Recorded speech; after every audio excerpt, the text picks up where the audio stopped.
ওই যে বাঘ আর শিয়ালের কথা, দুইজনের বন্ধুত্ব হয় না কিন্তু হইছে। কিন্তু বন্ধুত্ব হওয়ার পরে বাঘ একদিন টেস্ট করতেছে শিয়ালটা যে কিরম বন্ধু হলে তুই, এই বেটা আমার কঠিন খিদা লাগছে, ধরতে পারে সে, কিন্তু বলছে তুই একটা গাধা আমার সামনে হাজির করবি, এটা তোর পরীক্ষা। তো আমি ছোট মানুষ, আপনি বাঘ, আপনার কথা শুনলে কোনো শিয়ালের কথা শুনে জীবনে কোনো গাধা আপনার সামনে আসবে নাকি? যদিও নাম গাধা তাও আসবে না। ওই অত কিছু বুঝি না, যদি বাঁচতে চাস বনে হাজির করতেই হবে আমার সামনে একটা গাধাকে। শিয়াল প্যারায় পড়ে গেছে, বলছে তবে শোনেন, আনবো বুদ্ধি খাটায়া, কিন্তু আপনার সাথে শর্ত হচ্ছে আপনি কিন্তু ওই গাধা আসার পরে লাভ ঝাঁপ দিয়ে ধরতে পারবেন না, একবারে আপনার সামনে এনে যখন আমি বলবো ধরেন তখন ধরবেন, এর আগ পর্যন্ত আপনাকে মরার মতো পড়ে থাকা লাগবে।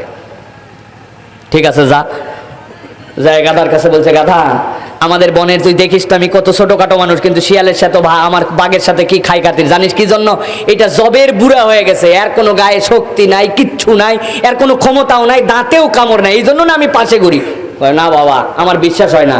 কই বিশ্বাস না হলে তোরে আমি একটা বুদ্ধি দিচ্ছি, আমার সাথে চল, জীবনে তো তুই কোনোদিন গাধা হয়ে তুই বাঘ শুতে পারিস না, এবার শুতে পারবি। কয় না আমি যাবো না। কয় না তোরে আমি একবারে নিয়ে যাবো না, 300 হাত দূরে দাঁড়াবি, আমি বাঘের কাছে থাকবো, যদি বাঘ কিছু না করে তুই 200 হাত, তারপরে 100 হাত, তারপরে 50 হাত, এরকম করে আগাবি, যদি পরিস্থিতি খারাপ দেখিস পালাই চলে যাবি। গাধা তো গাধা, পরামর্শ শুনে ওর সাথে রওনা দিছে। আর এই তো আগেই বলে রাখছে আপনি নড়াচড়া করবেন না, একবারে পড়ে থাকবেন। 300 হাত দেখছিস কিছু করে নাই, আরেকটু আগা, 200, 100, 50, আস্তে করে আগাচ্ছে। আর বাঘ দেখতেছে ভিতর থেকে, আরে বাবা শিকার তোমার রেঞ্জের মধ্যে চলে আসছে, 40 হাত 30 হাত।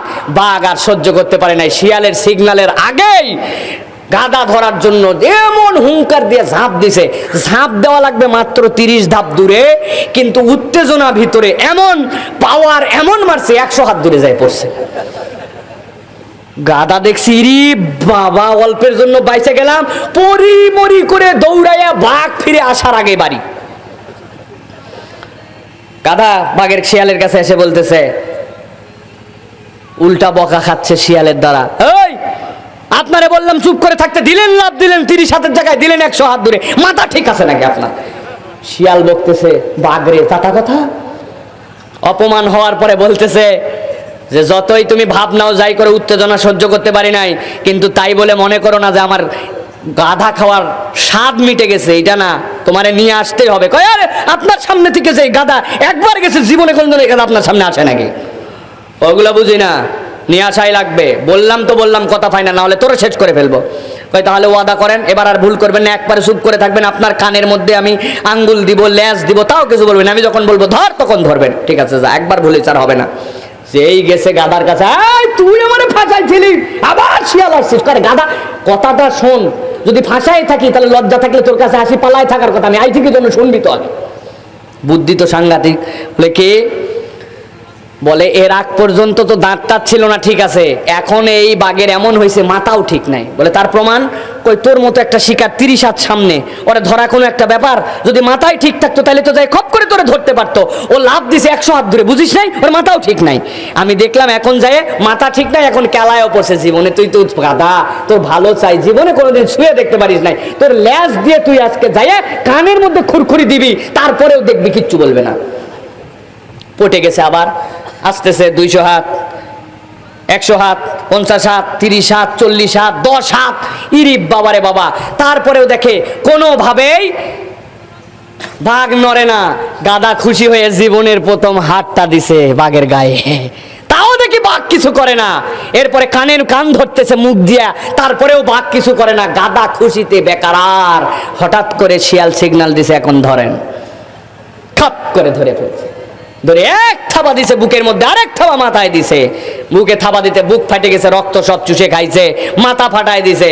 দিয়ে বাঘ বলছে, ধন্যবাদ শিয়াল, তবে আমি একাই খাই না, আরো আমার সাঙ্গপাঙ্গরে নিয়ে আসবো, তুই এখানে বসে থেকে চুপচাপ পাহারা দে।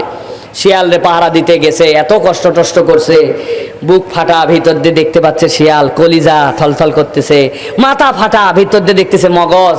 চিন্তা করছে আমি অল্প একটু খাবো, বেশি না, অল্প একটু কলিজা ভিতর থেকে বাইর করে খাইছে। আরে মজা, আরেকটু খাবো, আরেকটু খাবো, খাবোই না, আরেকটু খাবো করতে করতে কলিজা শেষ। লোভ তো শেষ করতে পারে নাই, মগজের হাত দিছে। এবার অল্প খাবো, খাবোই না, দিলাম না, খাবোই না বলে খাইতে খাইতে মগজ শেষ, ভয়ে ভয়ে চুপচাপ বসে আছে। এখন আসছে বাঘ, সাথে সাঙ্গপাঙ্গ নিয়ে আনন্দ করে খাবে, বুক ছিঁড়ছে, কলিজা দিয়ে শুরু করবে, ভিতরে দেয় কলিজা নাই। আরে মাথা তো বাড়ি দিছে, দিয়ে মাথা পুরা ফাটাইছে, ভিতরে মগজ দিয়ে শুরু করি, অন্তত মগজ নাই। আর শিয়াল খপ করে ধরছে, তোমারে দিছি পাহারা দিতে, তুমি কলিজার মগজ সাবার করছো, বলে সব সময় মাতব্বরি করবেন না, গাছ ছাড়েন। বাবা কি হয়েছে বল? কই শোনেন, আগে কথা শোনেন, সবসময় মেজাজ দেখালে হয় না। আপনার সামনে একটা গাদা আসছিল 30 হাত সামনে, আপনি লাফ দিলেন 100 হাত দূরে, জানে বেঁচে গেল। ওই দিনেই বিকাল বেলা ওই গাধারে আবার আপনার সামনে এসে হাজির করে দিলাম। আপনি বলেন বাঘ মামা, যেই গাধা 30 হাত দূরের থেকে বাইসে আবার বিকালে আপনার সামনে আসে, ওই গাধার বুকের ভিতরে যদি কলিজাই থাকতো আর মাথায় মগজই থাকতো, ও কি আসতো?